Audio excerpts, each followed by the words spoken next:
তো হ্যালো বন্ধুরা, আজকে আমরা আবার দেখব অঙ্কের একটা শর্টকাট ট্রিক্স। তো দেখো, একটা অঙ্ক দেওয়া আছে। কি দেওয়া আছে না, মাল্টিপ্লাইং ডেসিমেল মানে গুণ ডেসিমেল নাম্বারের। প্রথম একটা দেওয়া আছে, কি আছে দেখো, 4.5 ইন্টু হচ্ছে 12। তাহলে এইগুলো আমরা কিভাবে শর্টকাটে করব সেই নিয়মটা আজকে একটু দেখব। তো চলো দেখা যাক।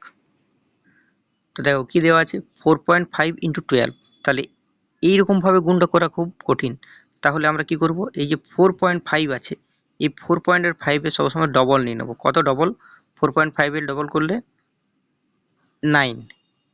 ঠিক আছে, এইটা যখন ডবল করব তখন এই দিকে যেটা আছে, এই যে এটাকে আমরা কি করব, হাফ। মানে এটা কত নেব? 6। তাহলে বুঝতে পারলে? এবারে এই দুটোর আমরা কি করব, গুণ করব। তাহলে 9 6 কত? 54, 54 অ্যান্সার। বুঝতে পেরেছো? একইভাবে পরেরটা দেখো, এইটার ডবল করলে কত হয়? 6 এর ডবল 12, আর হাফের মানে 0.5 এর ডবল আর 1, তাহলে 13। এটাকে ডবল করব, এটাকে হাফ করব, তাহলে এটা কত করব? 6। তাহলে এটা গুণ করলে কত আমরা লিখতে পারি? 78 হচ্ছে অ্যান্সার। বুঝতে পেরেছো? নেক্সট এটা দেখো, 3.5 এর ডবল কত করব?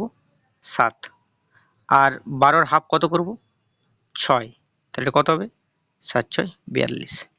এটা হচ্ছে অ্যান্সার।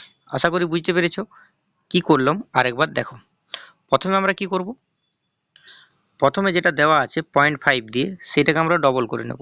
তাহলে সেটা ডবল হলে কত হয়, মানে 4.5 এর ডবল কত? 9।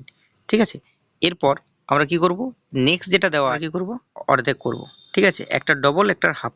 তাহলে কি হলো, এটা 9 আর এটা 6, এটা 9 আর এটা 6, তাহলে 9 ইন্টু 6 54। নেক্সট দেখো, 6.5 ইন্টু হচ্ছে 12, এটা ডবল হলে কত হয়? 13, আর 12 এর ডবল কত? 6। তাহলে 12 এর হাফ কত? 6। তাহলে এটা মাল্টিপ্লাই করলে কত হচ্ছে? 78। আশা করি বুঝতে পেরেছো। যদি বুঝতে পেরেছো তাহলে চ্যানেলটিকে অবশ্যই সাবস্ক্রাইব করে রাখো এবং লাইক কমেন্ট আর শেয়ারটা একটু করে দিও। Thank you.